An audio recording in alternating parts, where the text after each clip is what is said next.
영상을 시청하기 전에 만세력으로 자신의 사주를 확인한 후 참고하며 보시는 것을 추천드립니다. 만세력은 앱이나 검색을 통해 찾을 수 있으며 사용이 어려우시면 댓글을 남겨주세요. 도와드리겠습니다. 안녕하세요. 금문사입니다. 오늘도 이렇게 찾아와 주셔서 진심으로 감사드립니다. 이번 시간에는 지난 이야기에 이어서 양과 장생에 대해 알아보겠습니다. 구독과 좋아요는 금문사의 명리 여정에 큰 힘이 됩니다. 그럼 오늘의 이야기 시작할게요. 세 번째, 양. 양은 12신살 중 천살에 해당하며 배양의 기운을 상징합니다. 이 단계는 신체가 완전히 발달한 태아가 출산을 앞두고 있는 시점으로 팔다리와 오장육부가 완성되어 생기와 여유가 느껴집니다. 그러나 곧 모체로부터 분리되어야 하기에 헤어짐의 별이라는 이름도 지니고 있습니다. 이로 인해 혈연관계 인연이 얕거나 끊김이 있을 수 있습니다.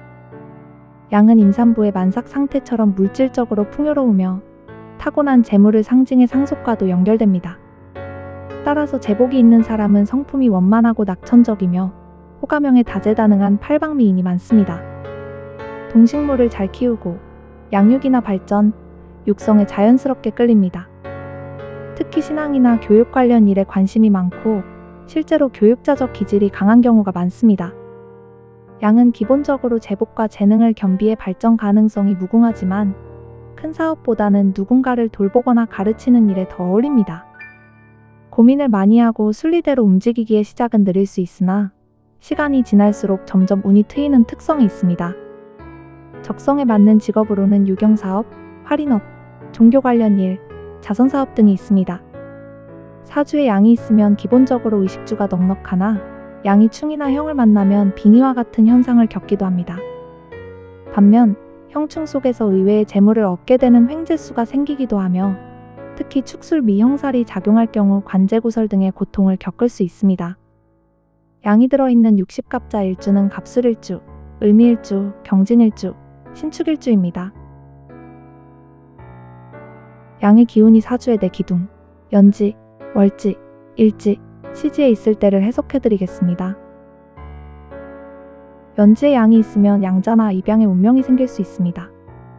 월지에 양이 있으면 중년의 이성 문제로 인해 손재가 생길 수 있습니다. 일지에 양이 있으면 인덕이 부족하고 구설이 많지만 재물복은 있습니다.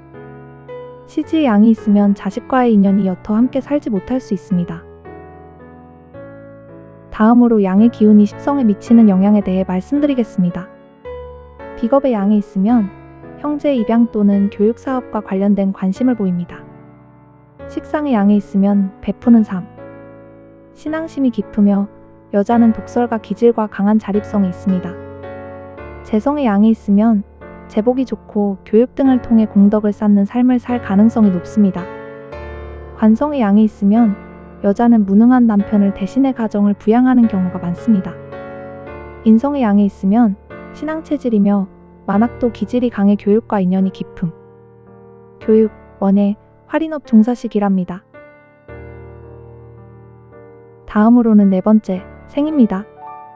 생은 12신살 중 지살에 해당하며 출생 직후의 신생아를 상징합니다.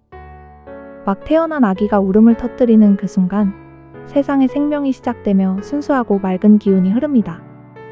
이 시기는 부모의 사랑과 보호가 절대적으로 필요한 때이며 주위 사람들로부터 귀여움과 후원을 받는 시기로도 볼 수 있습니다. 생은 평화롭고 순수한 에너지를 담고 있으며 대인관계가 원만하고 친화력이 뛰어납니다. 진취성이나 결단력은 다소 부족할 수 있지만 사십 없이 공정하고 인덕이 많아 신망을 얻는 경우가 많습니다. 예술성이나 창의력이 풍부하며 예능적인 재능과 고상한 취미를 지향하는 이들도 많습니다. 또한 감수성이 예민하여 흉내내기를 잘하며 지적이면서도 내면이 단아한 경우가 많습니다. 직업적으로는 보험, 광고, 선전, 공직, 조직생활, 예술 관련 분야 등에서 탁월한 능력을 발휘할 수 있습니다. 특히 신강한 사주에서 장생이 길신으로 작용할 경우 명예와 재물이 따르는 큰 복을 누릴 수 있습니다. 다만 생이 충, 형, 공망을 만나면 모든 일이 지연되거나 정체되는 경향이 있습니다. 생인 60갑자 일주는 병인일주, 정유일주, 무인일주, 기후일주, 임신일주, 계묘일주입니다.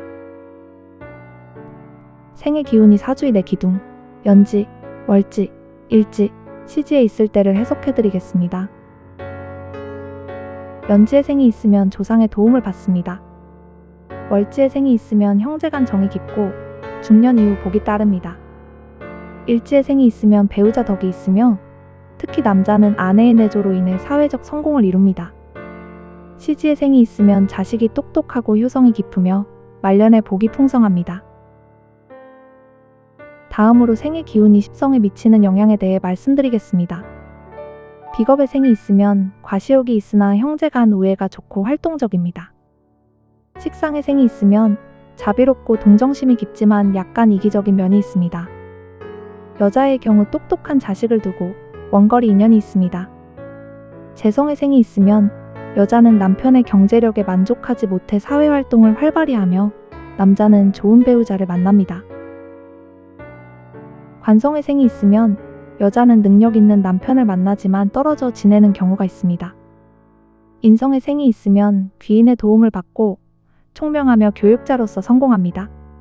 약속을 잘 지키지 않는 경향도 있으며 정유일주, 기후일주, 개묘일주처럼 왕지가 장생인 경우엔 집착이 강하고 아집이 있을 수 있습니다.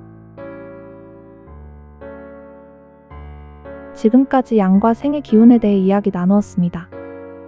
이 영상이 여러분의 명리 공부에 작은 등불이 되었길 바랍니다.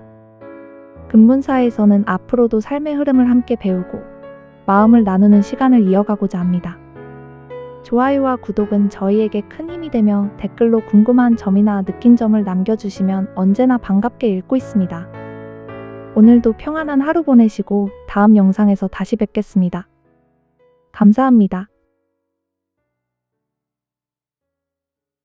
금문사에서 정성스럽게 담아낸 스님의 100일 기도가 깃든 부적과 깊이 있는 명리 사주풀이가 궁금하시다면 더보기란을 확인해주세요.